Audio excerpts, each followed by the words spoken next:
and turns for 10 hours every day. That dim corridor up ahead is where I go for my shifts. Rooms with lit door numbers mean a fellow worker is putting in a shift inside. Rooms with dark door numbers mean the person inside has already been completely drained. The only value men have here is to be treated as labor equipment. If junior succubus trainees don't follow orders, they get severely punished by the disciplined succubi. Right now, 2 succubus guards walk out of the room with the unlit door number, carrying a senior worker. The people in the line mostly look completely indifferent. They're obviously already used to this. Suddenly, there's a loud crack. The guard, Lucy, whips me hard across the back. She points at the room where the guy just died, tells me to go work in that room. The room looks almost like a regular bedroom. There's a big bed and toys scattered all over the floor. I sit on the chair and wait quietly. It wasn't long before the door was pushed open. A succubus student walked in. She froze for a second when she saw me. Then a delighted look crossed her face. "Oh, a conscious new guy," I nodded. "Sort of. I just got here yesterday." Talking to a beautiful stranger still makes me a little nervous. The beauty walked over and looked me over curiously. Her intense gaze made me feel embarrassed. I subconsciously looked away from her. That only piqued her interest even more. I just got promoted to the middle grade not long ago. I've only been here about 10 times. Most of the guys here are basically lifeless. They're no fun at all. Didn't expect I'd get lucky this time, the beauty said with a big happy laugh. I didn't know what to say. I didn't dare look her in the eye the whole time. It was like her eyes had magic in them. One look and you'd get trapped. Seeing I kept quiet the whole time, she got up and sat straight down on my lap. She forced my chin up to make me look her in the eye. "Why aren't you talking? You keep avoiding looking at me. Are you shy or something?" I tensed up all over from shock. Forced to hold eye contact with her, I could feel the charm power radiating from her eyes, and her body scent too. Just a whiff was enough to make me lose control. The girl gave a mischievous grin. "Oh wow, even though you're not talking, your body is already giving me the answer." Her smooth, delicate hand slowly slid down to my neck, stoking it gently, then suddenly grabbed me by the throat, starting to squeeze tighter. Squeezing little by little, I realized something was wrong as she squeezed even harder. I tried to push her away, but her physical strength was way beyond what I could fight against. Gradually, the feeling of suffocation spread through my whole body. My entire face turned blue-purple. The beauty looked at my expression with a sick fascination, until I was about to pass out from lack of air. She finally let go of my throat, then burst out laughing. "That's amazing, so perfect." Sure enough, conscious guys are way more fun. "You look so hot like that." I gasped for air heavily. Now I finally understand what Senior Kalen meant. These succubi are actually just like humans. They come in different types, different personalities, and I had really bad luck today. I ran into this kind of sadistic succubus. For the rest of the session, this seemingly gentle beauty tortured me in every way possible. The toys in the room became tools to hit and whip me with. As far as I'm concerned, she's a total psycho, a perverted lunatic. I yelled and cursed at her, but my curses only made her laugh even harder. "Oh, you're so cute. Keep cursing. The more worked up you get, the more fear and anger you produce. Those are my favorite mental snacks, you know." Before I knew it, the sun had set. After seeing off the last succubus, I could finally take a break. I lay down on the messy, dirty bed, staring blankly at the ceiling. Life here might make some people really happy, but it's definitely not the life I want. I dragged my exhausted body to the sink. Looking at my weak, pale face in the mirror, I clenched my fist and punched it angrily. There was a loud crash. The mirror shattered. I picked up a piece of the broken mirror, holding it against my neck. And just then, the door opened. Lucy was standing at the door. "Think you can go through with it? If not, put your clothes on and get out here right now. The other workers are already waiting outside." I sighed, turned around, picked up my clothes off the floor, and walked out. When Kaylin saw me walk out, she hurried over to check on me. "Are you okay? What happened to your hand?" "Nothing, I cut it by accident," I said coldly. Looking at Kaylin limping, I could guess what she had gone through that day. Neither of us said anything else. We just patted each other on the shoulder, then joined the line together. Led by guard Lucy, we arrived at a bathhouse. We all got in the bath one after another. The water in this bath is specially made for cleaning and recovery, but it's not as effective as the recovery candies. How should I put it? It's like how you clean equipment when it gets dirty. If humans here want freedom and dignity, they have to become semi-independent residents. But to become semi-independent, you first have to be high-grade equipment. Only then can you get access to the more powerful succubus students. In the days that followed, I lived this same life on repeat. Drained during the day, exhausted and resting at night. The only thing I could rely on was the life-saving candy I got every 3 days. The candy helped me recover a little. A month passed in the blink of an eye. During this month, I met countless stunning beauties. All of them had amazing figures, hot and passionate, and I gradually got used to this kind of life. But time hasn't worn me down. If anything, it's made my edges sharper than ever. The longer I stay here, the more I hate this place. I hate all of these succubi. At first I was shy, nervous, and flustered. Now I'm completely expressionless.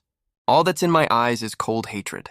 No matter if they're gentle type or perverted sadistic succubi, I treat all of them the same. In the dim room, the violent succubus has both hands around my throat, her scarlet eyes staring daggers at me. Be scared, be terrified, I'll kill you. Drink every drop of your blood, eat every bit of your flesh. Faced with the succubus's threats, I kept a completely blank face the whole time. My gaze was ice cold. Even when I was on the verge of suffocating, I didn't feel an ounce of fear. When I was about to pass out, the succubus let go of me. She tilted her head back, looking pleased yet frustrated at the same time. I lost again. I always lose.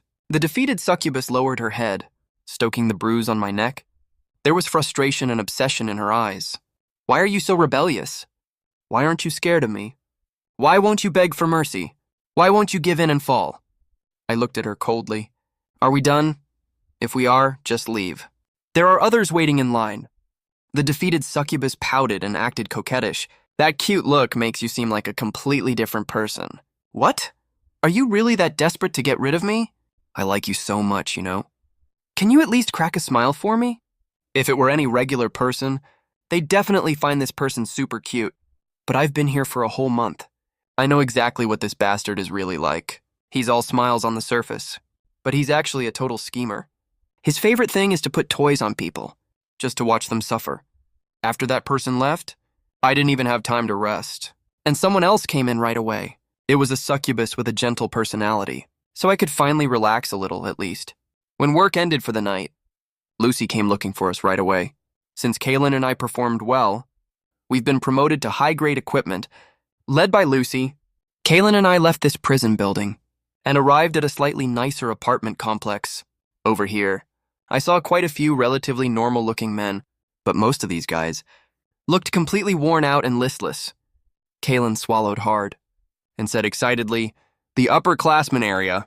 If I can meet a succubus sister with lots of credits, get her to spend credits to buy me, and become her exclusive equipment, I won't have to let everyone push me around anymore."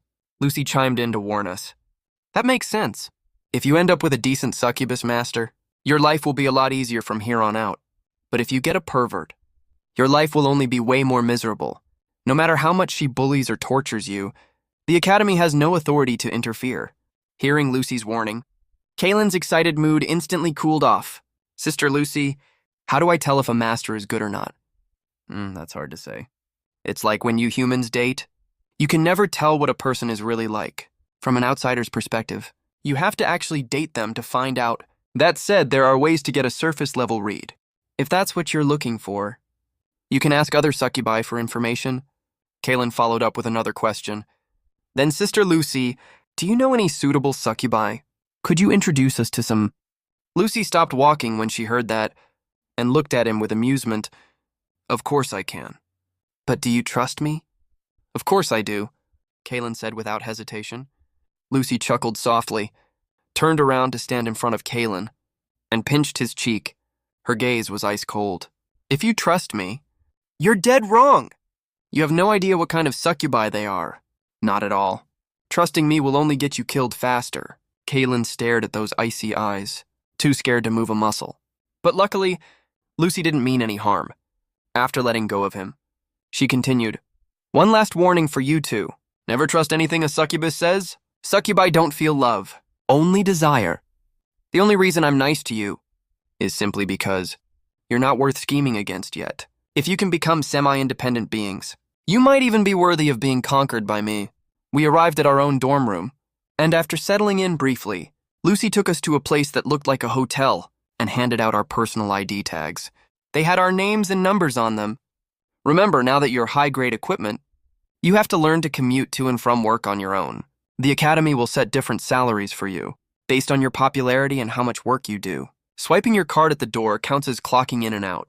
Showing up late or leaving early will get your credits deducted. Got it, Kaylin complained. Clock in and out for work, 9:96 schedule. You didn't learn any of the good stuff from humans, but you sure picked up all the bad things real quick. Lucy just smiled faintly in response. Yeah, we have you guys to thank for that.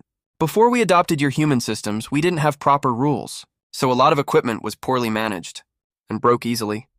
Ever since we copied your human systems, the rate of equipment damage has dropped a lot. We walked into the lobby. There were tons of succubi here, all of them stunningly beautiful, exuding an alluring, intoxicating scent. Compared to the middle and lower grade students we'd met before, the succubi here had far stronger succubus powers, way more powerful. You could tell just from their allure that they weren't easy to deal with. While we were sizing them up, the succubi here were checking me out too, especially when they saw we were still in pretty good shape. They got even more excited. Oh, new meat. They look pretty lively, huh? Bet they look real cute when they cry. Come on, he's such a cute little guy. Why would you want to make him cry? We should make him happy. Make him fall completely under my spell. Watch him break and fall apart little by little.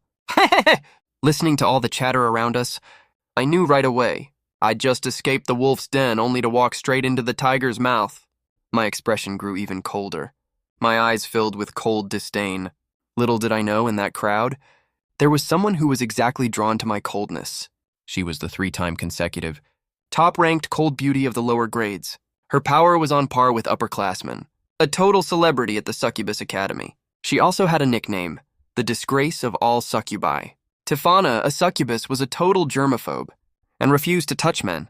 Looking at Tefana, who kept staring right at me, I sighed and turned to look at her and asked, "Why are you staring at me like that? Is something wrong? I'm very interested in you." This is the first time I've ever met.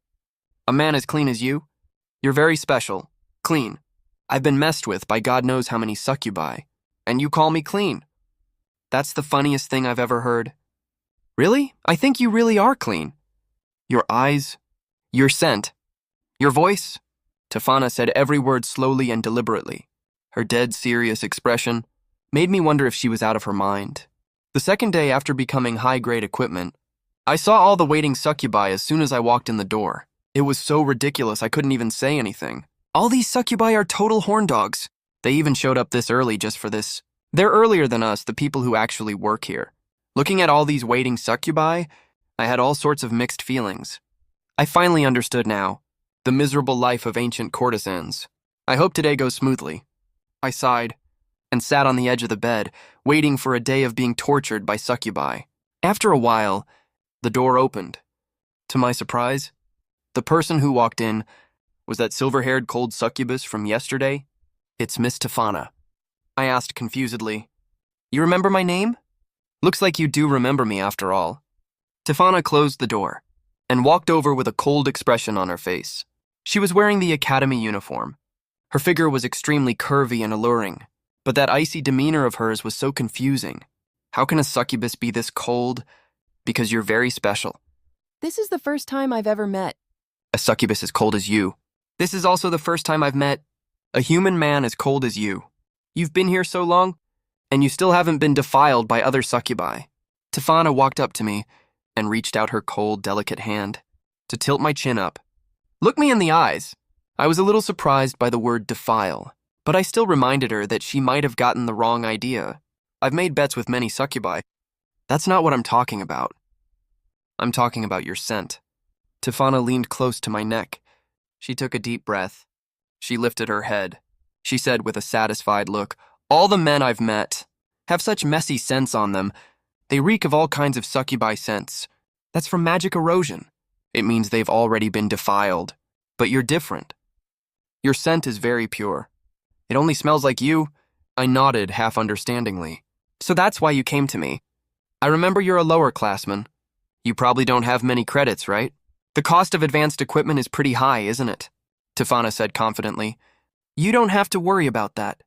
I'm the top of my grade after all. I have enough credits to even buy you, no problem. Oh, really? That's good then. So do we start now? The cold, aloof succubus frowned. I should be the one saying that line. It sounds cheap coming from you. Cheap? I froze for a second. That was another surprise. She used defile just now. And now she uses cheap. Is that something a succubus should say? You spent credits to come find me? Isn't it just for that kind of stuff? Tefana stared right into my eyes. She said seriously, I just think you're very special. I don't want you to be like those degenerate men. I chuckled softly. Well, that's really rare. I never thought there'd be a saint like you. In this succubus academy, no wonder you've stayed in the lower grades. You don't deserve to be a succubus at all. Don't I deserve it? A lot of succubi say that. Maybe I really don't, but I only follow my own heart. As she spoke, Tefana breathed softly on me. It was just a single breath, but my body started trembling uncontrollably. I turned my head around and looked at Tefana in shock. Only Lucy was supposed to have this strong a charm power. I never thought Tefana would be this powerful too. This top lower-classman Tefana is really a pro. Seeing the shock in my eyes, Tefana curled the corner of her mouth slightly. Shocked, aren't you? I didn't even touch you? And you're already like this? I admit you're really good. So you really didn't come to have fun with me. You came to use me for training, Tefana said in a cold, clear tone. I'm not like those low-level succubi. There's one condition to catch my eye. That is, being able to resist my charm power. I burst out laughing right away. You're setting conditions for me. This is a succubus academy. Do you think this is the human world?